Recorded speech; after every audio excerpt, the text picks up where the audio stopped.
Welcome to Thanu cooking. இன்னைக்கு காலை சாப்பாடு சப்பாத்தி கோழி குருமா.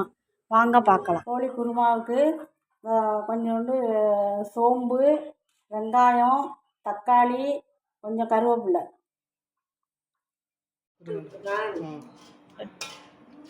கட்டி வச்சு கொஞ்சம் எண்ணெய் ஊற்றி சோம்பு போட்டுக்கிட்டு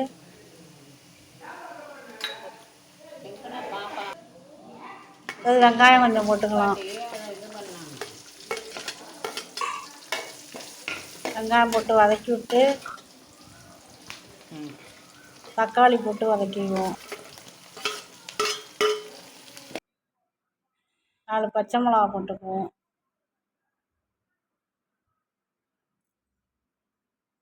கருவேப்பிலை ஒரு கொத்து போட்டு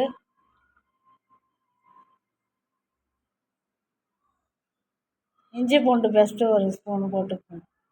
போட்டு நல்லா வதக்கி விட்டுருவோம்.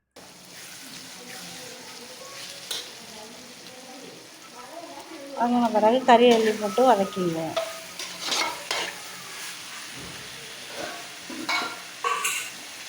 ஓரளவுக்கு நல்லா வெந்து வந்துட்டு நல்லா மசாலா சேர்த்துக்கலாம். கலந்த தூள் 2 ஸ்பூன் போட்டுக்கிறேன். தனி மிளகாய்த்தூள் 1 ஸ்பூன். தேவையான அளவு உப்பு.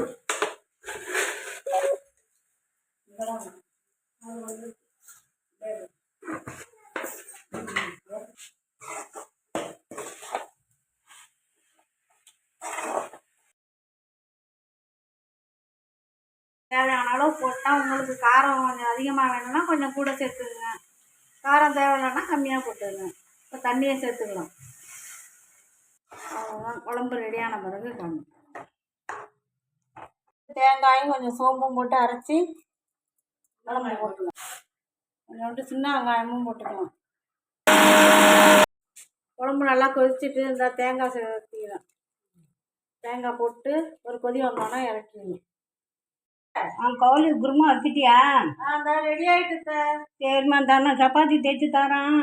சரி போடுங்க போடுங்க. சரிம்மா.